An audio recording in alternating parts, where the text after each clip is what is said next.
Hi, Jen. It's great to have you here with me chatting today. It's so good to be here with you, Tanya. Thank you so much for having me. Oh my gosh, it's a total honor. And I'm super excited to, share with my audience you and your story. Just to give a little context, you've just completed a year with somatic writing in our memoir lab program. And you've worked not only with me, but with several of our other amazing teachers on the team. And first of all, I'd just love to hear from you. Well, first of all, how are you feeling as you have just literally completed the first draft of your book and you just gone through that process? I feel excited and proud of myself, really proud of myself. I didn't know when we started this a year ago. I think it was around this time a year ago that we first spoke. Yeah. And uh and I said at that time, I was mostly an academic writer, and I that was most of my experience, and I didn't even know if I could write like this. And here a year later, it turns out that I can that I can write like this. And that there was a whole year of incredible personal transformation that happened through this writing process that um is not only healing my past and my present, but is also setting the tone for my future, and where I'm going now, a year later, from the point of not knowing I could do that to now seeing that I have a career in front of me. Mm. And we've spoke about before, as a disabled person, how valuable it is to have that sense of identity beyond disability, and sense of being able to contribute to our culture in meaningful ways as a disabled person using my story. That's like really radical reclamation work, that so empowering. So yeah, I'm just excited and grateful, and happy for whatever the next phase is for the book, which is editing. Totally. Yeah. Can you share a little bit about what are the next phases that you're stepping into?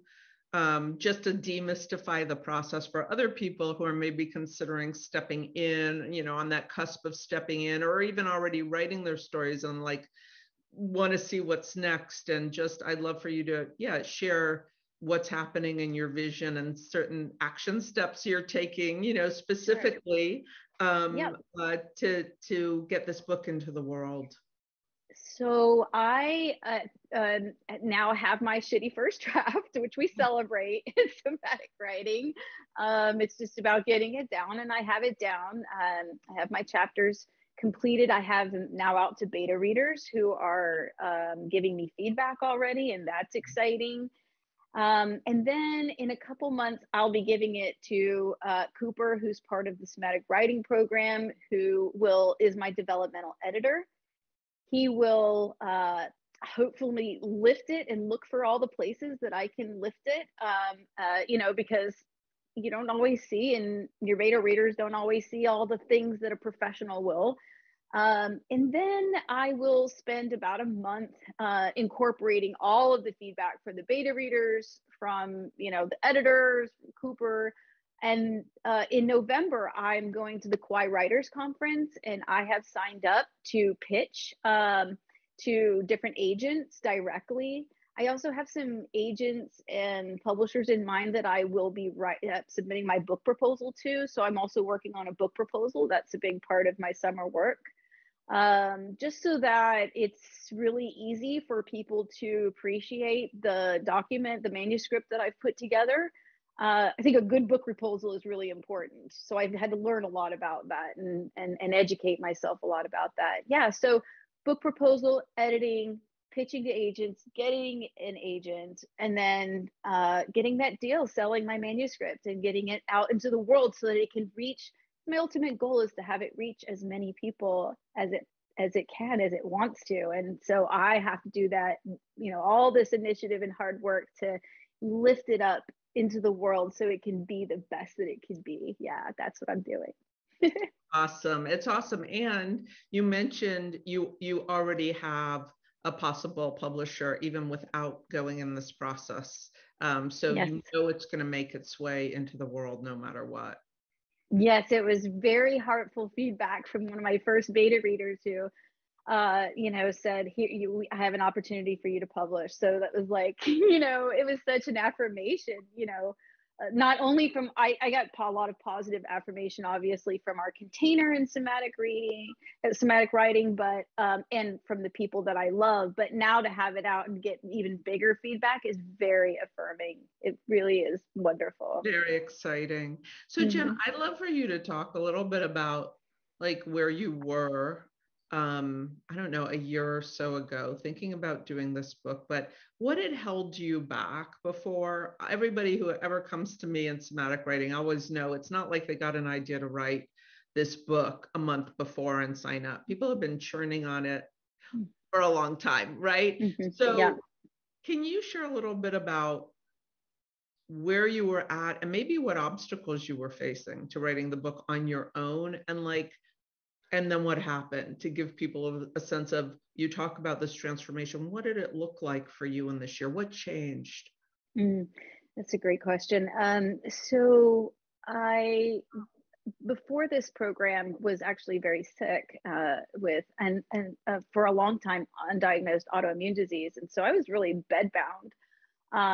And that was directly after finishing graduate school in my dissertation. But I always knew I would write this book. I'm sure you hear that all the time. It should be a motto we put on t-shirts, somatic writing. I always knew I'd write this book. Um,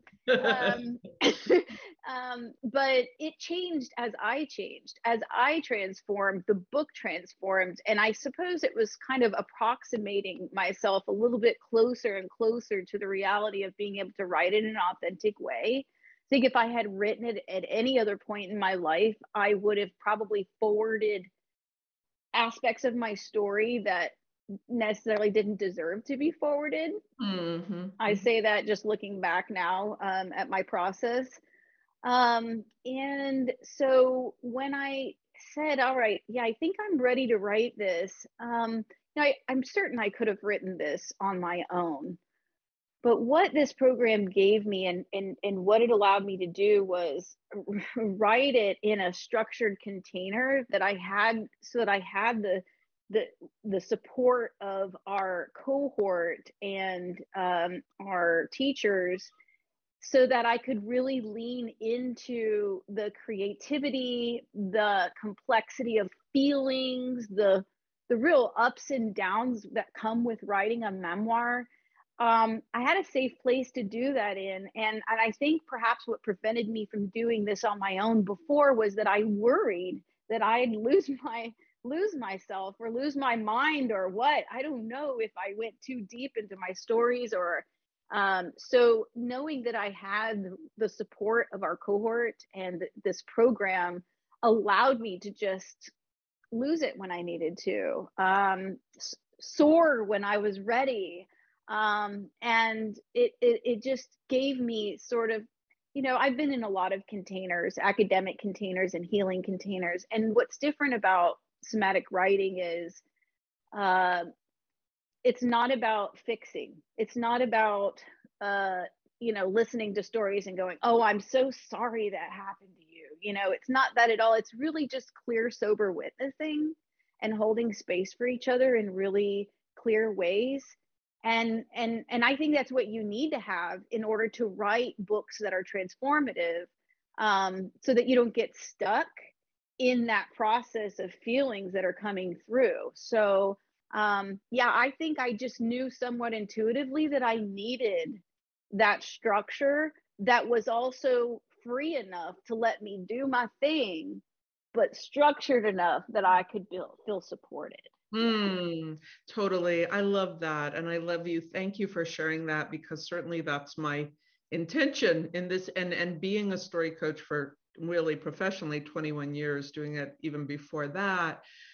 that it's not about fixing otherwise. And it can be a danger with this kind of work, with this level of intimacy, as you know, and all the work you've done, all your professional work, that it can be like a minefield for codependency and for trauma bonding, and like Yes. to actually stay clean and clear and keep the feedback. So thank you for acknowledging that. And, I only started somatic writing 2 years ago. It just came to me, as you know. You're I guess the fourth cohort to go through, and it feels really settled. And like 2 years in, I'm feeling really good, just like building right on we have. But it's a big change for me from going from like everybody. It almost felt like the Tanya show for 20 years, as anybody who's a teacher or like has taught big groups or workshops, it can become that. And I so wanted to shift away from that by bringing in and being able to get working with our students, other incredible people who have gifts I don't have, because no one teacher to me has it all. And that's the problem with the guru model, and that's the problem with the hierarchical model. And to me, so as you've had the opportunity to work with our other incredible teachers, with Courtney and with Deborah and with Cooper, and for those who always see my face out here, read my newsletters, see me on the website, who don't know everything that's happening behind the scene, could you talk a little bit about your experiences with our amazing team members who are so brilliant, and I'm so grateful for, who save my life every day? Yes, and mine too. Yeah, just a huge love fest for these incredible teachers and guides and friends, really. Courtney is otherworldly, I guess, is probably a way to say, yet grounded at the same time, so deeply in the matrix of the earth. It's like she's just a really powerful grounding entity in the program. And anytime that I love that we often start, either hand on heart, hand on gut, we meditate, we center, and Courtney is just such a gifted guide through those meditations, that I feel I always look forward to, not just coming weekly to our group meetings, but also having that kind of deep centering and presence with my fellow humans. It's very affirming. Deborah is an old soul friend from many lifetimes ago. Just an old ancient soul on this earth who loves radically and sees intuitively into your writing. And you had a chance to work with her quite a bit one-on-one. Yes. And an intrinsic part of my process. She just was intrinsic in getting that feedback from her, and how she was feeling and intuiting things. I really trusted her. Oh, everybody's, but she just has a way of seeing things, like, where's that coming from, or picking at things, and getting kind of under the surface level. Anytime I was trying to be surface, she would always bring me deeper, and I appreciate that. And Cooper, of course, is the master of story and just of scene. I don't think I ever wrote a scene in this without thinking of Cooper going, where are you sitting? What's to the left of you? What's to the right of you? Doing the exercise. Like, that is forever part of my writing praxis. That Cooper has given me these gifts, and all of us these gifts in his classes. So yeah, all of the feedback that we get, all of the nurturing on all levels, it's just dynamic. That's the best word for somatic writing. It's not just one. It's not the Tanya show. I wouldn't take any glory away from you. It is truly a container of dynamism, and you feel part of something really important. Not only when you're in it, but now that I'm out of it, I feel like I'm carrying the legacy of somatic writing with me in sharing the book that I've written and the books that I will write. I will forever infuse it with all of our magic from somatic writing. Yeah, that's a huge gift. It's such a huge gift to have you mirror that back. I mean, it brings tears up, like I said before we jumped onto our formal interview. You know, tomorrow is my birthday. I feel this transition, and like, to me, that's the best gift in the world, because you're mirroring back to me. My dream, like, for such a long time, was to create this community of stories. And you and I were also chatting before we came on the formal interview, right around, we say at Somatic Writing, we are here to change the culture. We are here to write stories to radically shift the culture, to return the culture, right? Yes. To the land, to humans, to non-humans, to the plant, to the mycelium, to the indigenous, not only humans, but way of being in this world. And we were talking about everything going down. We're recording this interview right after the reversal of Roe v. Wade by the Supreme Court, really awake to how much that narrative and those narratives in our culture, the dominant narratives, are suppressing, oppressing, poisoning, right? And we were talking about the power of stories. I'd love for you to share a little bit about, I guess, because what you were pointing to too is something around leadership, that here at Somatic Writing, your time with us has supported you to step into greater leadership, because I see us not just supporting writers and writing a book, but supporting emerging leaders to center their story in a book as a kind of calling card in the world. So that's a very layered thing I just said. It's more like a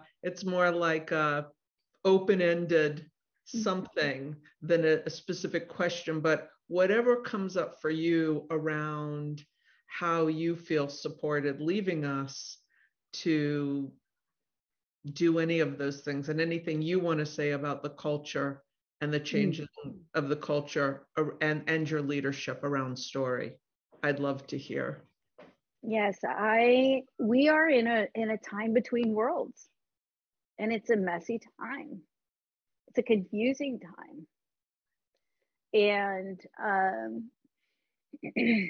there are stories, norms, ideologies out in the world that are harmful and that cause people to lose dignity, that are abusive. And where I see the role of our stories are as the counterweight, the counterbalance to those stories that are painful. We have the opportunity to provide new narratives and new stories about how to exist in this time between worlds, between the world that we're leaving and the new world that we're creating. I feel like my book, just to speak specifically about my book, yes, I've been describing it lately as a sweet all-American cherry pie with really bittersweet medicine at the center of it. And the medicine is written in such a way that doesn't necessarily feel like you're getting medicine, but the medicine is there and it's transformative. And those kind of stories that show how we are transforming our own trauma and our own toxic identities into more of an authentic, embodied sense of self, those stories about how that looks are so important, because they're just not out there right now. There's not a lot about, how it looks. And so we are the ones who are writing those stories. We're the ones being called to say how it looks in this time between worlds. And that's a big responsibility I take very seriously. And I know there are other writers out there who take that responsibility seriously too. And so I feel like, we are changing the culture by providing not just stories, but transformative stories. Totally, right. Not just how our pain is, not just how my trauma not just looks. the trauma, right? But what did I do with that? Our friend David always says, it's not about the pain, it's what you did with it, right? And so, Exactly. And how do we find the magic, like we were saying? How do we open yeah, to also the incredible wild beauty that sits right here yes. alongside it? Yes. And I love how writing in somatic writing is that sort of it is an epistemological inquiry as to what it feels like to be on the ground of myself. This is my own experience, not everybody else's experience, but what is it to be on the ground of myself? And there's value in my story. There's Yeah. value in what I know and what each of us knows. And so we're lifting up that value and saying, you know, that this story is important and that all of our stories are important and transformative. Yeah. And so I just hope that more people are drawn to sharing their, you know, sharing their transformative stories, utilizing a container like somatic writing to get their stories written and out into the world, because we need a flooding of it. You know, I just envision Yeah, right. a wave of stories, you know, where we reclaim the dignity of being in our own truth. Totally. Absolutely. Oh, Jen, well, Mm. we love you so much. And as you continue to evolve with your journey, you know, I'll say this to you. I know I've said it privately, but also want to say it publicly, you know, please let us celebrate you and come back to our community and share with other writers and let us know about your book signings and everything as the whole thing continues to unfold. Let us continue to support you and celebrate you and your book and your journey and share it. And we will do our part to share it with all of our communities too. I mean, it's a joy, and it was also really a privilege to write. I mean, to work with and hold space for a writer like you know. Thank you. Thank you. It's really an honor and a blessing. And I'm forever transformed. And I carry you so close with me in my heart forever and ever and ever. And anything that I can do to be in service to somatic writing, you know, I'm here 100%. Lucky and blessed. And big to Yes. continued, Jen. Yes. Thank you. Thank you for this.